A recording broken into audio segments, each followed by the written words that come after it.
a car video. I know I haven't done car video in a long time. I'm thinking of doing a few more of these when I go to see movies to keep you guys surprised, so you can see the Zod gear and the Zod mobile, which is my beautiful villain mobile, as I like to call it. Um, it's quite windy out here, so if it sounds scary, that fits today's movie that I will be talking about. The movie I just got done watching is the new movie by Radio Silence called Abigail, which stars Marissa Barrera, Dan Stevenson, Aisha, forgot her last name, the little girl, and it also has Giancarlo Esposito and Giancarlo Esposito. This movie is rated R, all that good jazz. So, I got a couple of problems, couple of issues with this movie. I got some things I like about this movie, but all in all, I'm just going to give you guys a basic little rundown of my feelings, my out of the theater thoughts on this film before I get driving. So, what did I think of this movie? I think this is an example of marketing that gives away the whole goddamn movie. So, here's the thing. There's no spoilers in this review, but there is a minor thing. If you've seen anything about this movie, trailers, the fucking poster, you pretty much already know what this movie is about. But if you haven't, I would suggest that you go into this movie not knowing what the advertisements tells you, because my one glaring issue with this movie, my biggest problem, is the marketing fucks up what this movie tries to set up for like the first 20 minutes of this movie.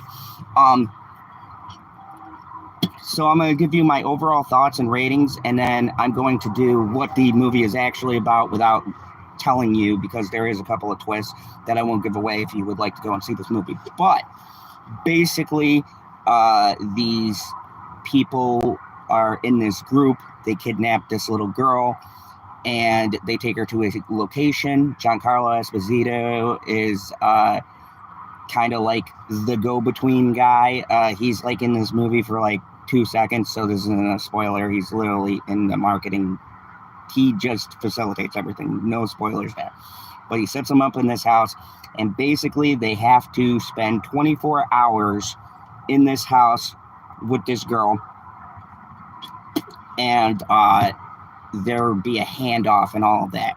So this is part heist movie, and then there is another element to it.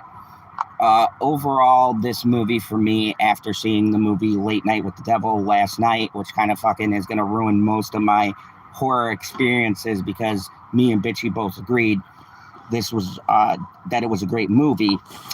Most of what I saw just kind of, I don't know, didn't really ruin the experience for me, but it put an unreasonably higher bar than what I thought this movie was going to be.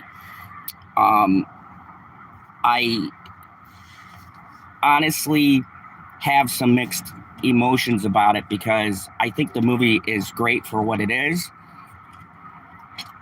but I feel like it was a different genre than what I was expecting. And you know, being ruined by the marketing, I kind of knew what I was getting into. It reminds me of another movie, which I'll get into when I get into the minor detail that no one might know. If you haven't seen a fucking trailer for this thing, which the trailers, Universal, get new marketing department. The trailers basically ruin a great setup and a premise in the beginning of this movie. The characters are really good. So I have this thing. Melissa Barrera, I've only ever seen in Scream. I kind of liked her in Scream 5, did not like her at all in Scream 6. And I said in my review that I felt like it was the writing, and I'm happy to report it was in fact the writing. Melissa Barrera is very good in this movie. Her character is sort of this person who can read people. She has a kind of tragic background. She plays the tough character without overdoing it. The writing, as far as that goes, is pretty solid. I liked it. Dan Stevenson, if you guys don't know, he was in this show called The Strain, which was one of my favorite FX shows. He always plays like this muscle guy or this big dude, and they do the trope of the big idiot muscle guy, and they kind of flip it a little bit near a certain part of the movie, but he's pretty decent overall. There's another surprise cameo in this. I was not expecting, not going to ruin it, but it's a pretty sweet little thing that happened near the ending.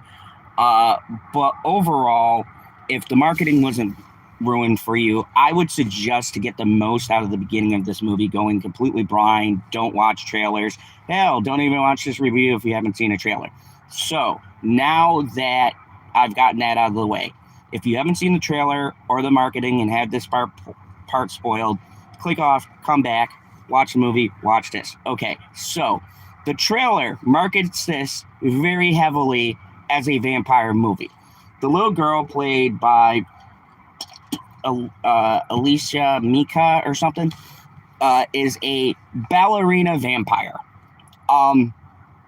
So the poster fucking ruins this too. If you look at the fucking poster, you know, she's sitting there in a ballerina dress with fucking blood on her. So yeah, it's a vampire movie. I've heard comparisons to one of my favorite vampire movies of all time, which is The Lost Boys. So here's the thing.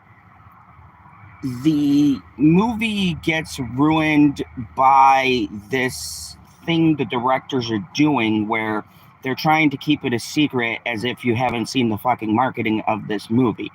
And the biggest issue comes from this because we already know what's going on, but the characters don't. Hey, lovely Sherry, how you doing? Good to see you here. Thank you. I am talking my out of the theater experience of the new movie Abigail. If you weren't ruined by the marketing, I'm just getting into what the movie is about. If you did see the marketing, chill right here because they fucking spoiled it in the marketing. So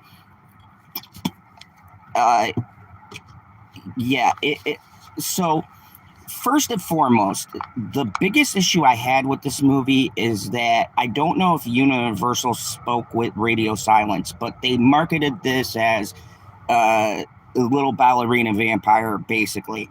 And they do something in the movie that annoys me, where it looks like the directors and the marketing team didn't talk, so they build it up as if you don't already know what the twist is. That doesn't take away from the movie itself, but for me, it's a kind of a big mistake, because a lot of this is built and predicated on the fact you don't know what's going on. That being said, and this is a non-spoiler review, so I'm not going to give away, there is another twist in this film that is minor, but it does kind of make me feel less pissed off about the marketing, because it's not dropped at, it's mentioned throughout the movie. And that's my also big issue with this too, is for the thing that's hyped up. It's cool, but it's not played on as much. And so when Radio Silence did this movie, they said one of their favorite movies is The Lost Boys. That's one of my all-time favorite vampire movies. I'm a diehard Kiefer Sutherland fan. And Abigail is very much like Kiefer Sutherland's role if he was 9 or 10 years old. The little girl in this is fucking phenomenal. Her acting is probably better than the adults, because she has to convey this innocence and convince you, and also play the manipulative role and have the depth of a little bit of something more. And there is more backstory to Abigail. Once again, not going into spoilers, so I'm not going to tell you, but there's a lot of layers. And as you go through with this crew, And this turns into like being trapped in a house with a fucking vampire.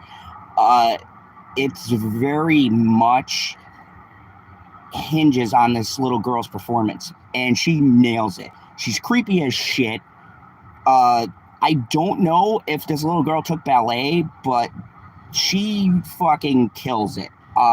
She does a lot of shit with her body that is just fucking freaky, and it adds and it gives, because look, we've all seen vampire movies, and I'm glad to actually see the vampire subgenre actually getting love and being taken fucking serious. Once again, I'm not giving away spoilers, but they play around a lot with the vampire lore. Um, and there's certain things that set up comedic moments in this movie. So what is this movie? Is it a horror movie? Is it a comedy movie? It's kind of like Lost Boys in a lot of ways. There's gore, a lot of fucking gore.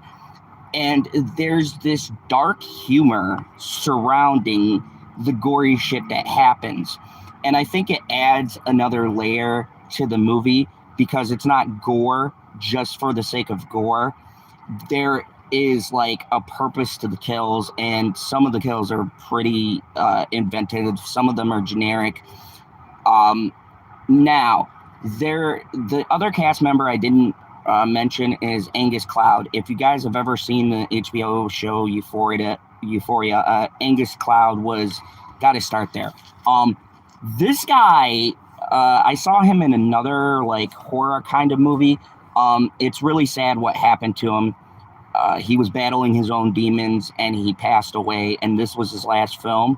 And it's a damn shame because for his role, he does really good, but I feel like this movie does not highlight as much as the other movie I watched with him in it, but I felt like he sits like with like a Chris Farley kind of thing. Yeah, this was the last movie he filmed.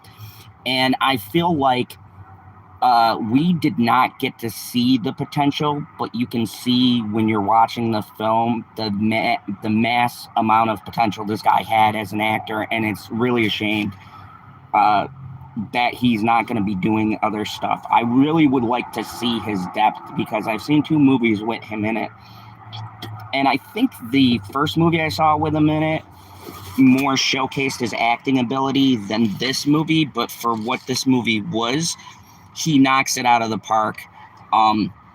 So let me get into the characters. The characters here, Radio Silence does the thing that they do in these horror movies. If you've seen like Ready or Not or Scream 5 or any of the things Radio Silence has done, they have an amazing ability to set up these characters to where you can identify them in like the first 30 minutes of the movie. They very much briefly, and once again, this is no spoilers, so I'm not going to say anything, but the way they choose to introduce the characters was very clever. I kind of got shades of Reservoir Dogs and the way that those character introductions were introduced in this film. It was kind of like that. So you can watch this movie, and there's different heist movies and whatnot that you could see the influence that Radio Silence took from those different films and kind of pulled it into this movie. There's different, like, there's a big, like, Quentin Tarantino-esque kind of moment that's in the first 20 minutes of the film. The odd thing is that they have such a way of making these unique horror movies that blend all these genres that can work, but have to be done in a particular way.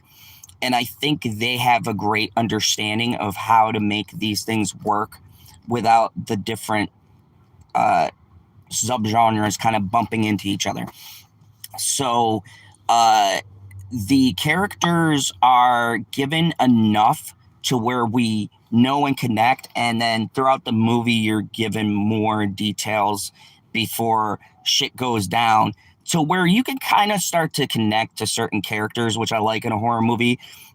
Clearly they are going off the old school premise of the vampire movie, like, a lot of people gonna die. But I think there's a few characters in here they make likable enough to where you're kind of like, oh damn, because folks, people fucking get it in this movie. Like, oh my god.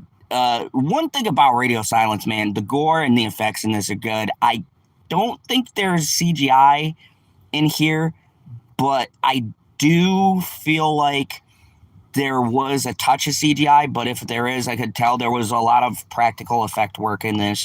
So good on them for that. And once again, the two people who really stand out is the little girl, which is Misha something. I can't say her last name, but the little girl in it and Melissa Barrera, who's named Joey in it, they really have a good chemistry in this movie.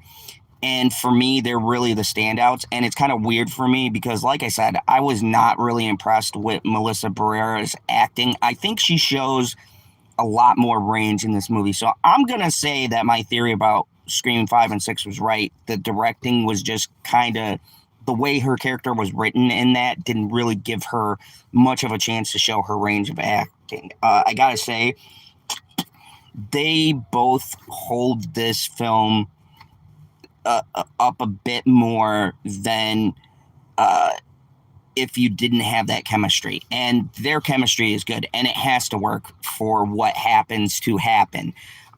So by the time you get to what this is all leading up to, you have to have that kind of like back and forth. Once again, Dan Stevens is one of the most underrated actors. And once again, if you haven't seen this man, he's in everything. He always plays the big dude because he's fucking jacked, but he is just a big, lovable teddy bear. A lot of the comic relief comes from his character. It's not overdone. It's a lot of situational humor. And he knows the roles he's good at, and he plays it very well. He was probably one of my favorite characters in this. There were like two other ones, the like leader of the team, and of course Hacker Chick B. I never like Hacker characters in this movie, although they do flip this on its head. Once again, I'm not doing spoilers, but there is something they do which kind of plays with the tropes, and a lot of this movie is playing with the vampire trope. There's a lot of things that they do that I find fascinating and interesting. So I know what you're thinking. Zod, you're giving this a glowing review. What's the negatives? The negatives of this movie is that the movie has gory stuff, and there is one or two scenes where I was like, oh, damn. Like, Radio Silence is very good if you've seen Ready or Not, and the kind of gore that it had. In here, there's those scenes where you go, damn, like, it makes you winch. But the terror aspect of it, and I guess I was expecting a little bit more of the horror aspect of the vampires. And don't get me wrong, this what the little girl carries this movie on her back, and what she can do is freaky at times. But I feel like, unlike most of the movies that I've seen this year, and this has been a competitive year for horror, this for me is more of a Renfield kind of feel than it is like I watched Late Night with the Devil last night, which was terrible to go into this. I really wanted to watch the first Omen, but I said, fuck it, I'll go and see Abigail. So for me, it doesn't hit like true levels of scariness. It's more of a fun, good time. Now, that diminished my score a little bit, yes. But do I think that the movie isn't a good movie? No, this is a great watch. I had a fun time in this film. I laughed out loud, and I was in a theater. I've seen this during the day. It's like 4:06 here. There were like about 10 people in my theater. We laughed at the appropriate moments. People yelled "damn" at certain moments. All in all, I think this movie was a good movie. I hate to use this term, but honestly, for me, this is the typical popcorn flick. There's a lot of horror coming out, and a lot of good horror. I don't even know if this would make my top 10 list, but it's a movie I could see myself watching again. And I do say with these ratings, rewatchability is a big thing. It's a movie I'd watch with someone who's into the vampire genre and kind of sick of the same old shit, the fucking Twilight bullshit or the watered down, or even this movie I saw last year, The Last Voyage of the Demeter, and I thought it could have been great, except for it was boring as shit. This knows exactly what it is. It does not fuck around with the one time. You literally got like 25 minutes where they kind of build everything up. And then you got like an hour and a half to whatever the rest of the runtime of the movie is, where the movie just goes and it's just boom, boom, boom. Shit is happening. They're trying to figure out what's going on. They're running from this fucking crazed little girl and they're getting picked off. And it's a really good, pace of movie. The only thing that ruined it for me was I saw something that was so fucking like mind blowing and elevated and made me think that, and then I went into this, and it's kind of unfair to this movie, but I think if I would have seen this first, it'd be a little bit higher up. It may even make my top 10 list, because I'm not going to see every horror movie that comes out, but I've seen a lot, and a lot of them are good. I think for me, this movie fits kind of in the middle, because the movies that I like that are good are sort of like elevated horror, kind of either really hard to watch or ones that select people aren't going to see, things like that. I think this has a nice mainstream appeal. I think it's got a quirky sense of humor. What's up, Lemon Pie? Just finishing up my out-of-theater thoughts on my first car video. Welcome to Zod's new car. Yep, I got a black car. So, yeah, but all in all, I found this film pretty decent. And I'm going to give this film a 7.5 out of 10. I was toying around with an 8 or a 9, but I'm going to tell you what, it's a car video, Lemon Pie. I know, I haven't done them in a while. This movie for me does not, Late Night with the Devil really fucking ruined the next couple of movies, because I feel like I'm going to hold them on a pretty high bar, and I will have a review coming out for that. I'm going to do more of a sit down and really talk and dive deep into it. And I might even have a spoiler discussion, because you can't talk about that movie without fucking spoiling it. But for this movie is exactly what you expect it to be. And I think if you're a fan of vampires, you should definitely fucking go and see this movie. I think that there's a lot of talent here and finally, Melissa Barrera, we get to see like the range, and I think she's really good in this movie. I was really pleasantly surprised. It makes me change my perception on her acting, and I honestly think that, man, it was just a script she got in Scream 5 and 6 that didn't really let her showcase what she could do. She's got some badass moments. She's got some emotional moments. She's got the good switch that you guys saw in Scream 5 or 6. So she did a really great job. The rest of the cast was serviceable for what they had to do. Like I said, Dan Stevens is the standout in this movie and probably my favorite character. But I'm a sucker for the big, lovable kind of lug, the muscle guy. He was kind of the humor in the movie, and he does his role well. I think everybody plays their role serviceable, but for me, comparing this to other horror movies that are coming out, it's definitely higher than, like, say, Winnie the Pooh, Blood and Honey 2, in the fact of the production, the acting, the setup, and everything else. But as far as fun level, I found both of them fun, but not in the same kind of class as like a First Omen or Late Night with the Devil or any of these other like really make you think horror kind of movies. And maybe I'm just fucking getting older, but I do give it extra points for giving me the feel like this feels to me like a modern day Lost Boys. And don't get my words twisted here. They're not ripping it off. It's more of just the feel of what Lost Boys was. And Lost Boys is one of my favorite vampire movies of all time. Like, period. End of story. Gun to my head. My favorite vampire movie of all time is Lost Boys. It's a perfect movie to me. Maybe I might even do a review of it, but for me, like, it that is my that's my shit. Where this could have been a 9 or 10, it gets ruined by the marketing. The marketing fucked this movie so badly because I feel like they should not have given away what they did in the trailer, and that's a shame because the movie's constructed as if they didn't give away what they did. And dude, Universal has the worst marketing team ever. All of them should be fired. I think it spoils uh, the fun of the movie. But even knowing what I knew going in, this movie's fun. I had a great time. I don't regret my purchase of the ticket. I think if you like vampire movies and you like fun, like that nostalgic 80s feel of a vampire movie like Near Dark or Lost Boys or any of the great vampire flicks we got back in those time period. I leave out Bram Stoker's Dracula. It's really more of the fun vampire subgenre where they're terrifying, but there's good humor. 90% of the jokes land.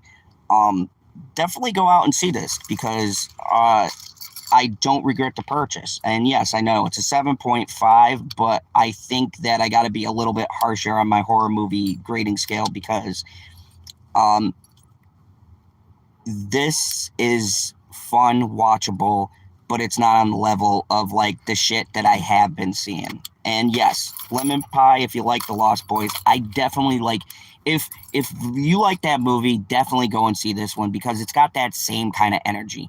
And I appreciate this. I really do.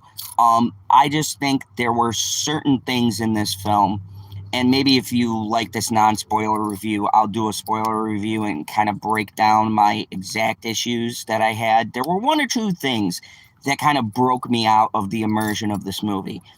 Um, and it's a shame because when I watch Lost Boys, I even to this day, and I've seen that movie like 50 fucking times, it still gets me, like that ending with the dude going in and he's like, yeah, my boys, they tend to cause trouble, and the old guy going, fucking vampires. I like that whole plot twist was great, and I feel like radio silence in this movie tried to do something like that, but it just doesn't land the same way.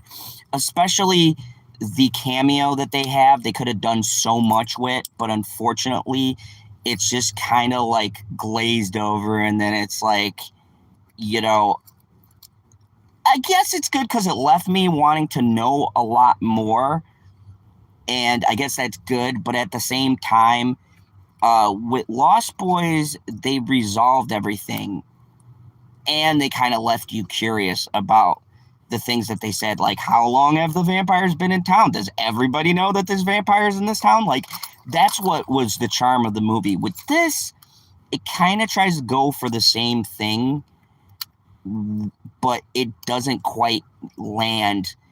And I get it because they're trying to be original, and really I commend them. Like, this is an original movie to me. Like, I give them props, and that's probably why it was almost an 8 or 9 territory. It's a very original concept. It's just I don't feel the ending is executed as well as I would have liked.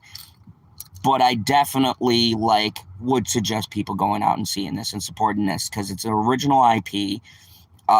While it's inspired by Lost Boys and those kind of vampire movies, it doesn't really rip them off. It just takes elements of those films and does its own thing with it. And once again, just to see that little girl, because she is fucking terrifying. Like, hats off. There's not a lot of good child actors, but these days that myth is kind of being broken. Like, I've seen a lot of good movies this year with good child acting, and that little girl is fucking phenomenal in this movie, and she really holds up a good portion of this film. Really rests on you believing she will fuck you up, and so that was, to me, like, that helped keep my interest. and then the characters. Like, being fleshed out just enough to give a shit, it does kind of give the feel like, yeah, you know what's going to happen, but you kind of sort of hope everybody makes it. I think that horror is in a great spot. I think this is going to be the toughest year for me ranking horror movies this year. Uh, it's going to be fucking just a hassle for me to do my top 10 list this year. Last year, as I told you guys, horror kind of suffered. We had good horror like Terrifier 2 and things like that, but this year, my God, the competition, like, this is the year for horror, folks. Like, I've seen better horror movies than I have. Like, I'm going to be struggling with my top 10 just, regular movies. There's a couple that I've seen that I'll be able to put in there, but I think it's a lot harder for me doing that or easier doing that list than it is for me doing my top 10 for horror. Like, horror is going to be tough. There's so many great horror movies. This is the first, or no, this is the second one. I saw the Nicolas Cage horror, Arcadia, and he's got another one coming out, which I will be talking about maybe tonight.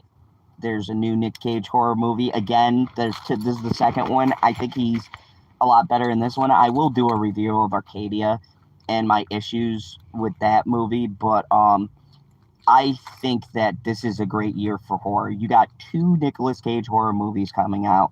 You have this movie, which was a great time. The First Omen is supposed to be good. I haven't seen it. I did see Immaculate. That was really good. So there's a lot of tough competition. And depending on what I see this year, this movie might make it on my top 10, but it's definitely going to be super low because just my overall gripes with a few things. And if you guys want to see a spoiler review, let me know in the comments of this review, seeing as to this is non-spoiler. But yeah, I give it a 7.5. I definitely say if you're tired of the same old vampire shit and you're tired of all those cliche movies, go give this one a try. It's definitely, besides the First Omen, I'd suggest seeing that first. It's definitely a fun movie, and it's definitely a lot better than a lot of the other shit that I have watched, except for Dune 2. Go see Dune 2. If you haven't seen Dune 2, what the fuck? Go right now and see that. But if you have, then I definitely suggest this as a good option because there isn't shit out until next week. I'll talk about Godzilla versus Kong. Me and Bitchy are going to go see that.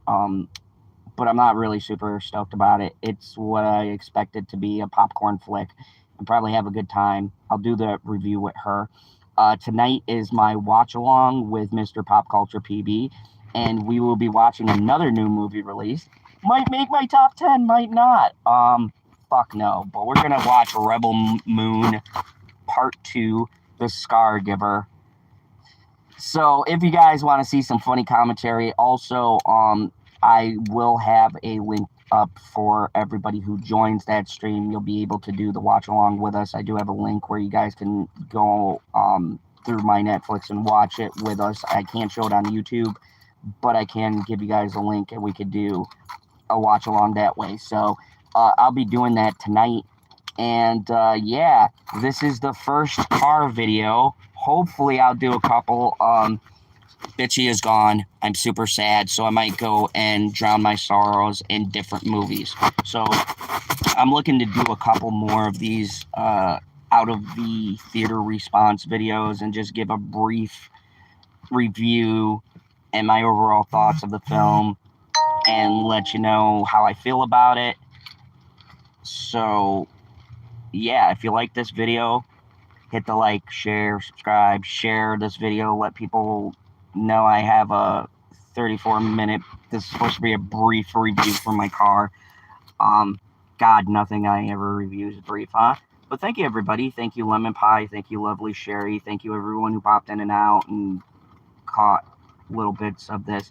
Now it's raining and it's getting darker, so I'm gonna leave before the vampires come out. Thank you very much. And as always, remember the only rule here in the Fandom Zone: kneel before General Zod.